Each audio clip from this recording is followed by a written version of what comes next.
Olá, galerinha! Preparado para gabaritar todas as questões sobre filosofia medieval? Então vem com a gente!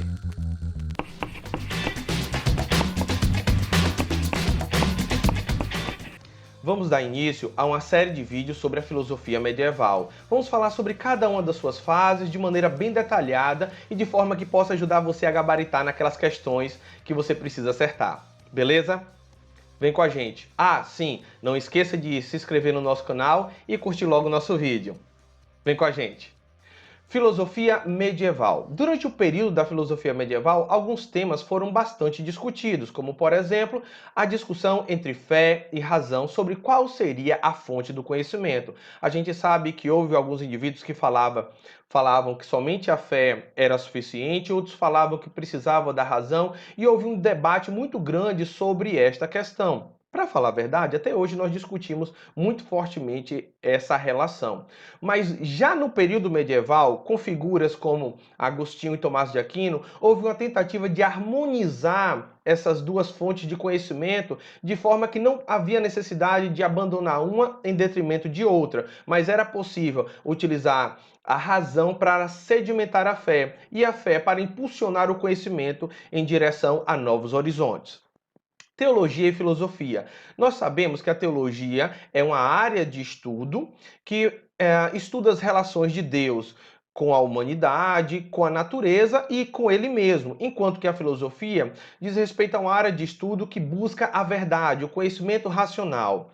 E a relação entre a teologia e a filosofia durante o período medieval vai dar origem a uma nova área de estudo chamada de filosofia cristã, que vai ser o resultado desta relação entre teologia e filosofia na Idade Média. Uma coisa muito interessante de se notar é que nós temos uma filosofia cristã, onde que nós vamos pegar muito das filosofias dos antigos, como por exemplo Agostinho e Aristóteles, e vamos converter esses textos, vamos trabalhar ele de forma que eles vão se adequar às verdades bíblicas, às verdades religiosas, às verdades cristãs. Revelação. A revelação foi algo muito em pauta durante o período medieval, porque ele diz respeito a como Deus se manifesta para a humanidade. Isso diz respeito a uma forma de conhecimento muito importante dentro desse período. E outra coisa derivada a isso são as verdades reveladas. Ora, Deus se revela através de modos sobrenaturais. E quais são as formas que Deus se revela? Quais são as formas que Deus mostra, ou melhor, se mostra para a humanidade? Eu posso citar aqui pelo menos duas, que foram bastante debatidas, que é a Bíblia e Jesus. Tá? A Bíblia representa a palavra de Deus e Jesus representa a forma física de Deus entre nós. Tá? A ponto de, dentro da relação da Trindade, a gente não conseguir distinguir com clareza entre Filho, Pai e o Espírito Santo, porque são três, mas ao mesmo tempo representa uma única pessoa. E eles representam, pelo menos Jesus, a verdade revelada, igualmente como a Bíblia também tem essa representação. Vamos lá. A filosofia medieval, ela vai ser dividida em duas partes, pelo menos de maneira mais geral, que vai ser a filosofia patrística e a filosofia escolástica. Como nome principal dentro da filosofia patrística, nós vamos ter a figura de Agostinho, Agostinho de Hipona. E uma figura muito marcante dentro da filosofia escolástica é Tomás de Aquino. Lembra, só uma observação, quando a gente fala Agostinho de Hipona, Hipona era a região de onde Agostinho ele era bispo, enquanto Aquino é o sobrenome de Tomás, né? Porque quando a gente coloca Tomás de Aquino e Agostinho de Hipona, parece que é da mesma forma que Aquino é sobrenome de Tomás e Hipona é sobrenome de Agostinho, mas não, tá? A, a Hipona era a região onde que Agostinho era um bispo.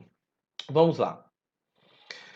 Principais problemas do período medieval. Lembrando, só retomando que o período medieval é dividido por esses dois temas, patrística e escolástica. Vamos falar sobre alguns problemas que são recorrentes tanto na patrística quanto na escolástica. A relação entre fé e razão, nós já apontamos no começo do nosso vídeo. As provas da existência de Deus.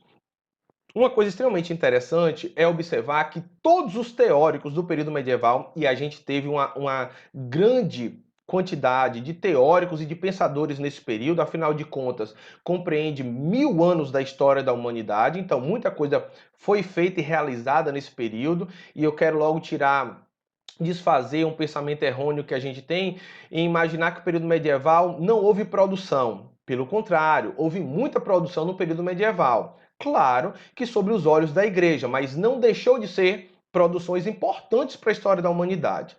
E todas essas produções, havia uma necessidade de existir dentro dessas produções é, tentativas de se provar a existência de Deus para aqueles que ainda não conheciam a Deus. Então, eu poderia ser um filósofo, um teólogo, não importa. Eu tinha que colocar dentro das minhas obras provas da existência de Deus para alcançar os hereges, né? Aqueles que não conheciam, ainda não tinham uma relação íntima com Deus. A gente vai ter, dentro do período medieval, os dialéticos e antidialéticos. Quem são dialéticos? Aqueles que utilizavam a filosofia como instrumento, tá, para o desenvolvimento das discussões no período medieval. Os antidialéticos acreditavam que não havia necessidade nenhuma de se utilizar nenhum respaldo filosófico ou racional, porque a fé, e somente a fé, era o bastante para eles.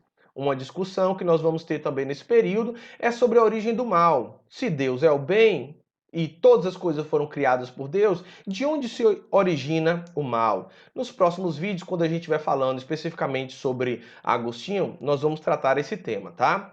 Livre-arbítrio.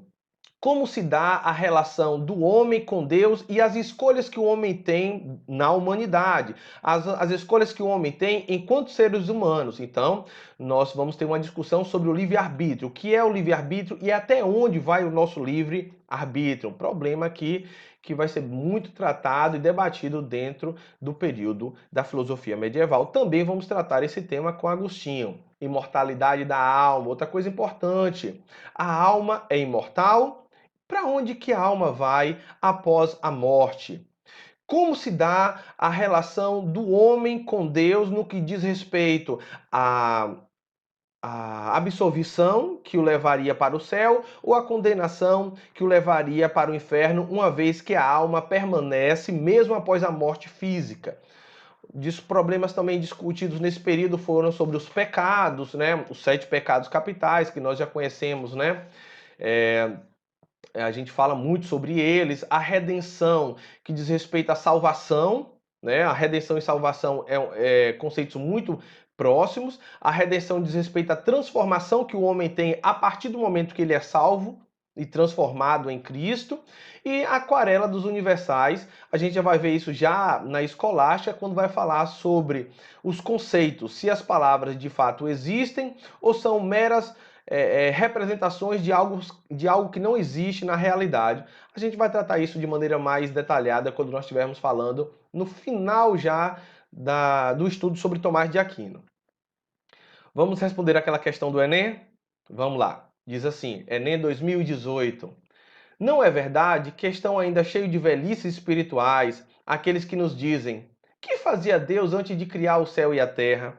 Se estava ocioso e nada realizava, dizem eles, por que não ficou sempre assim, no decurso dos séculos, abstendo-se como antes de toda ação? Se existiu em Deus um novo movimento, uma vontade nova para dar o ser a criaturas que nunca antes criara, como pode haver verdadeiramente eternidade se nele aparece uma vontade que antes não existia? Interessante essa discussão, né? Mas vamos ver a resposta que Agostinho oferece a esse questionamento. Diz assim, o comando da questão. A questão da eternidade, tal como abordada pelo autor, é um exemplo de reflexão filosófica sobre as. Alternativa A. Essência da ética cristã? Não, aqui não diz respeito à ética cristã, diz respeito a um questionamento filosófico inserido no período medieval, mas não é uma discussão sobre ética.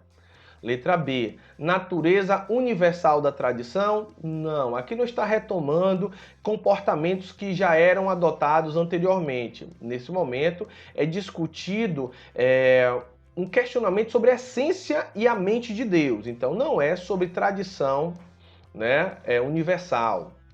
Letra C, certezas inabaláveis da experiência? Não, isso daqui são questionamentos intelectuais, não diz respeito à experiência.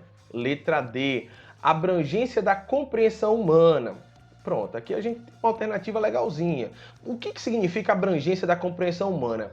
Até quanto eu sou capaz de compreender? Por exemplo, eu sou capaz de compreender a mente de Deus, ou a mente de Deus, ou os desígnios de Deus?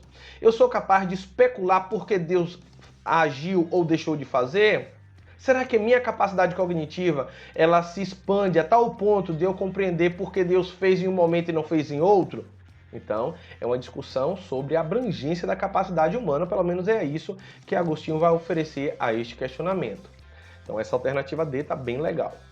Letra E, interpretação das verdades circundantes. Não diz respeito a nada disso. Alternativa certa, letra D. Pois bem, galerinha, espero que vocês tenham aprendido sobre filosofia medieval. Não esqueçam de curtir o nosso vídeo, se inscrever no nosso canal para os nossos próximos vídeos sobre essa série de vídeos que vamos dar início sobre filosofia medieval. E qualquer dúvida, deixa aqui nos comentários que vou responder logo o que for possível, tá bom? E a gente se vê no próximo vídeo. Tchau, tchau!